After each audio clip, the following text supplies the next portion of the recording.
Bismillahirrahmanirrahim. Assalamualaikum warahmatullahi wabarakatuh dan salam sejahtera. InsyaAllah pada hari ini kita akan mendengar sebuah forum mengenai dasar luar Malaysia. Panel kita pada hari ini terdiri daripada 3 orang, iaitu saudara Nasran, diikuti saudara Hafiz dan akhir sekali saudara Syakir. Okey, saya akan tuju soalan kepada saudara Nasran. Okey, baiklah. Jadi kita terus kepada ahli panel pertama. Mungkin saudara boleh cerita secara ringkas mengenai apa itu dasar luar Malaysia. Okey, dipersilakan. Apabila kita melihat kepada dasar luar negara ini, ianya memfokuskan hubungan dengan hak ehwal serantau dan antarabangsa yang mana untuk mewujudkan keamanan dan keharmonian. Untuk mencapai keamanan dan keharmonian sesebuah negara itu perlulah menjalinkan atau melakukan aktiviti kerjasama dalam bidang ekonomi, politik dan sosial. Hal ini mengutamakan bagi sesebuah negara yang kecil seperti Malaysia. Kadang-kadang negara kecil ini terpaksa mencari perlindungan atau bekerjasama dengan negara lain bagi mempertahankan kepentingan ekonomi perdagangan bersama yang mana menjadi punca utama pendapatan bagi sebuah negara. Definisi sebagai matlamat rancangan dan tindakan yang dijalankan oleh sesebuah negara itu dalam usaha untuk berhubung dengan negara lain. Hal ini kerana kebanyakan negara-negara lain bergantung antara satu sama lain dan pelbagai aspek seperti politik, ekonomi, teknologi dan keselamatan. Ia juga menggalakkan toleransi dan kerjasama dengan sebuah negara yang membentuk struktur dalam komuniti antarabangsa. Malaysia masih meneruskan dasar luar negara ini dengan bebas, berprinsip dan pragmatik yang berlandaskan nilai keamanan, kemanusiaan, keadilan dan kesamaan. Ia juga dibina atas dasar hormat terhadap kebebasan, kedaulatan, keutuhan wilayah dan sikap yang tidak mencampuri urusan negara lain. Penyelesaian masalah secara aman mewujudkan bersama secara harmoni dan hubungan yang saling memanfaatkan. Okey, terima kasih kepada saudara kita Nasran. Okey, soalan kedua, apakah tujuan dan objektif dasar luar negara kita sebenarnya? Okey, saudara Nasran, apa ni boleh bagi hujah dah? Okey, dipersilakan. Antara tujuan ataupun objektif-objektif yang utama dasar luar negara Malaysia ini ialah, yang pertamanya, dasar ini adalah untuk mempertahankan kemerdekaan, kedaulatan dan keselamatan.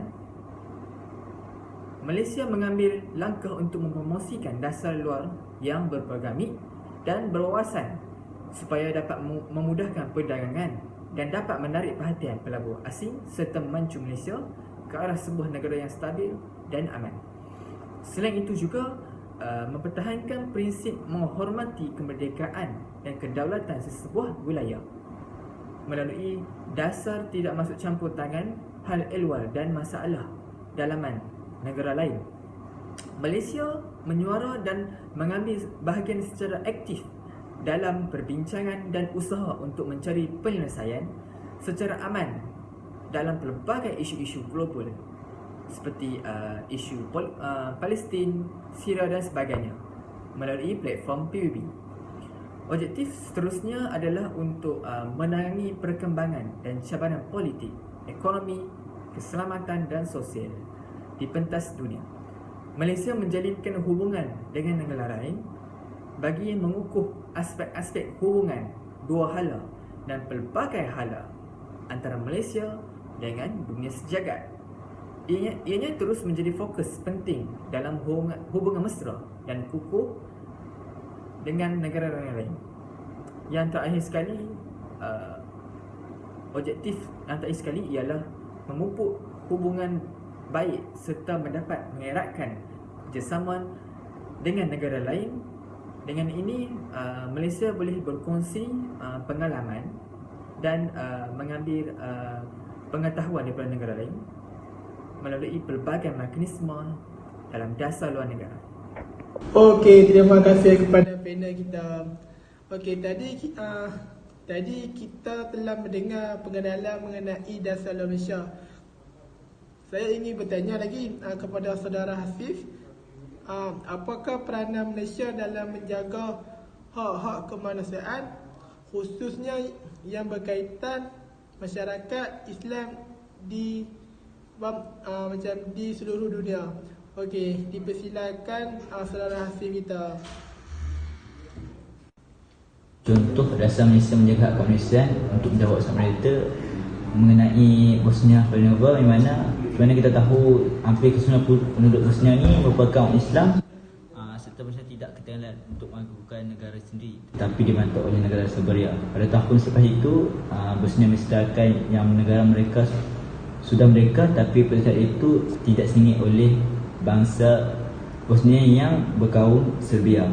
Lantas pada menteri pada masa itu adalah Tun Dr. Mahathir mengambil inisiatif untuk menolong dari segi diplomasi, bantuan kewangan, kemanusiaan dan moral pengantara tentara Malaysia ke pasukan PBB.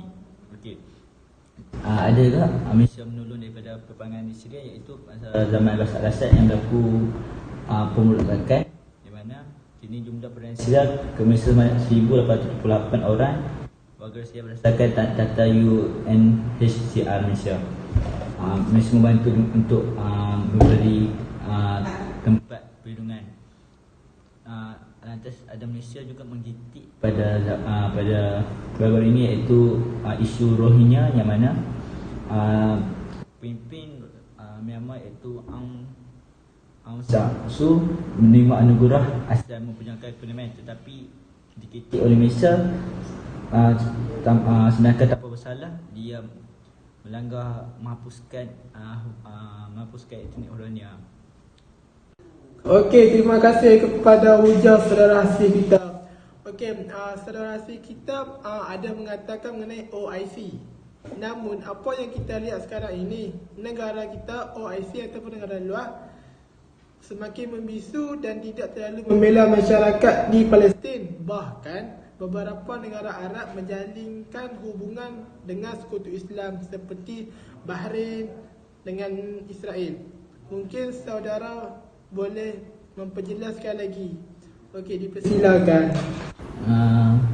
Menjawab isu yang panas daripada mereka, mengapa negara Islam yang menginteresi pada hari bulan Ogos 2020, UAE bersama dengan Israel mengumpulkan kesempatan yang berjaya disetujui antara kedua-dua kerajaan. Dari segi diplomatik, disebabkan UAE mengiktiraf, ia dikritik hebat oleh beberapa pemimpin Palestin. Mesir merupakan negara pertama yang mengiktiraf Palestin, iaitu pada zaman Abdul Fattah al-Sisi menjalankan itu sebagai usaha utama untuk membawa perdamaian dan keamanan di rantau itu. Kerajaan Bahrain mungkin akan menurut serta dalam menerima Israel secara rasmi. Israel bersetuju Mesir bersetuju Israel asalkan Israel bersetuju mengalihkan semula senaik mereka. Negara Jordan pula, negara kedua Israel, disebabkan untuk mengukuhkan hubungan ekonomi, pelancongan dan perdagangan antara keduanya. UAE mengiktiraf Israel disebabkan perjanjian Abraham Accord. Sama ada ia bertindak semakin rupa disebabkan sudah mengalah dua sepadan dan aset Palestin atau mempunyai kepentingan lain yang lebih besar, iaitu untuk kepentingan pribadi. Okey, terima kasih saudara Hasif kita. Okey, saudara Hasif telah menceritakan mengenai dasar luar Malaysia dan negara Islam. Saya ingin bertanya kepada saudara Syakir, apakah dasar-dasar luar Malaysia yang berkaitan dengan ekonomi untuk merancangkan sektor ekonomi di Malaysia dan negara-negara serantau? The floor is yours. Terima kasih kepada Tuan Moderator. Bismillahirrahmanirrahim. Assalamualaikum warahmatullahi taala wabarakatuh. Jadi pada sebentar tadi saudara Hasif telah membicarakan mengenai dasar luar Malaysia, mengenai hak-hak kemanusiaan seperti OIC dan sebagainya. Jadi pada hari ini saya akan membicarakan dan memperjelaskan kepada tuan-tuan dan puan-puan sekalian mengenai dasar luar Malaysia, tetapi lebih memfokuskan berkenaan dengan ekonomi. Jadi seperti kita tahu, Malaysia merupakan sebuah negara membangun. Jadi daripada untuk membentuk dasar-dasar luar ini, terdapat tiga faktor utama yang mempengaruhi Malaysia untuk dasar luar ini, iaitu yang pertama adalah lokasi Malaysia yang strategik di Asia Tenggara. Kemudian yang kedua, ciri-ciri Malaysia sebagai sebuah negara yang membangun, sebagai sebuah negara perdagangan, maafkan saya. Kemudian yang ketiga adalah demografi penduduk yang unik. Daripada tiga faktor utama ini, pelbagai dasar-dasar dan kerjasama antara negara-negara serantau dan negara-negara luar untuk merancangkan lagi sektor ekonomi ini. Jadi pelbagai dasar luar telah dibentuk, namun setakat ini Malaysia memberi keutamaan kepada organisasi yang dinamakan sebagai ASEAN. Jadi ASEAN ini seperti yang kita sudah familiar dengar. ASEAN ini dianggotoi oleh negara-negara Asia Tenggara yang terdiri daripada Singapura, Indonesia, Thailand, Malaysia, Brunei dan sebagainya. Jadi pelbagai dasar-dasar luar telah dibentuk dari ASEAN ini. Jadi sebagai saya ambil satu contoh, yang pertama pada 15 November yang lalu, iaitu ketika sidang kemuncak ASEAN kali ke-37 yang dipengerusikan oleh Vietnam, Malaysia telah menandatangani satu perjanjian yang dinamakan sebagai perjanjian RCEP ataupun dikenali sebagai Perkongsian Ekonomi Komprehensif Serantau, RCEP. Jadi perbincangan ini telah berlangsung sangat lama, telah berlangsung selama 10 tahun dan akhirnya termeterai pada tahun ini, pada 10 November yang lalu. Jadi perjanjian ini akan memberi manfaat kepada Malaysia dan negara-negara rantau ASEAN dan beberapa negara rakan dialog ASEAN seperti Korea Selatan, Republic of China dan sebagainya untuk merancangkan ekonomi melalui perjanjian perdagangan bebas ataupun dikenali sebagai FTA yang akan menguntungkan keseluruhan negara termasuk negara rakan dialog ASEAN sebanyak 15 negara. Dan terdapat beberapa lagi kerjasama antara negara-negara luar. Tadi kita telah membicarakan mengenai dengan ASEAN. Sekarang kita akan bicara pelbagai organisasi lain ya, untuk merancangkan ekonomi ini melalui kerjasama antara negara luar, seperti yang pertama adalah negara-negara berkecuali 6, yang kedua adalah G77 dan yang ketiga kerjasama ekonomi Asia Pasifik ataupun lebih dikenali sebagai APEC dan lain-lain. Terdapat banyak lagi sebenarnya, tapi saya ambil fokus kepada 3 saja. Dan saya ambil fokus kepada contoh sebagai APEC, iaitu ketika mesyuarat pemimpin ekonomi APEC Economy Leaders 2020 yang dipengerusikan oleh Malaysia sendiri, oleh Yang Amat Berhormat Perdana Menteri Malaysia Yang Seri Muhyiddin Yassin pada 20 November yang lalu. Terdapat satu visi yang telah termeterai, iaitu visi Putrajaya 2040 ataupun Putrajaya Vision 2040 yang menggantikan matlamat Bogor yang tamat pada tahun ini. Jadi melalui visi Putrajaya 2040 ini, terdapat 21 ekonomi akan memastikan rantau Asia Pasifik ini menjadi lebih kuat dan mampu berdepan berbagai krisis. Mungkin ada yang tanya, kenapa tak panggil negara? Sebenarnya kalau dari segi APEC, kita tak panggil negara, tapi kita panggil ekonomis. Sebagai contoh, ekonomis Malaysia, ekonomi United States of America dan lain-lain. Terdapat 21 negara. Jadi terdapat banyak lagi kerjasama yang saya tak dapat nak cakap melalui masa singkat ini. Dan ini kita dapat lihat Malaysia sebagai sebuah negara yang membangun aktif untuk merancangkan ekonomi Malaysia dan negara semantau. Sekian itu saja. Assalamualaikum warahmatullahi wabarakatuh. Terima kasih kepada pengerusi majlis. Jadi saya akan menyimpulkan apa yang telah diperkatakan oleh 3 ahli panel kita tadi. Jadi daripada 3 ahli panel ini, seperti saudara Nasran telah memberitahu secara lebih terperinci apakah itu dasar-dasar luar Malaysia dan apa objektif dasar luar Malaysia ini. Dan kemudian saudara Hasiflah telah menceritakan mengenai dasar-dasar Malaysia mengenai kemanusiaan dan organisasi-organisasi pertubuhan seperti OIC dan sebagainya, dan apakah peranan OIC. Dan yang ketiga adalah hujah saya sendiri, iaitu berkenaan dengan ekonomi. Jadi daripada ketiga hujah yang telah dikemukakan oleh ahli panel ini, dapat kita simpulkan bahawa Malaysia sangat aktif di dalam bersada antarabangsa, menyuarakan pendapat dan menyertai gabungan-gabungan untuk menaikkan nama Malaysia dan mengharumkan nama Malaysia. Jadi daripada apa yang kita telah bicarakan sebentar tadi, dapat kita lihat bahawa Malaysia memegang peranan yang besar dalam merancangkan lagi hubungan-hubungan ekonomi dan hubungan-hubungan antara negara luar. Sekian, saya rasa itu saja dapat saya simpulkan. Jadi sebenarnya terdapat banyak lagi kebaikan-kebaikan dasar luar Malaysia ini, dasar-dasar luar Malaysia ini yang tidak dapat diperjelaskan atas sebab kesuntukan waktu. Jadi itu apa yang dapat saya simpulkan. Terima kasih. Okey, nampaknya kita telah penghujung forum.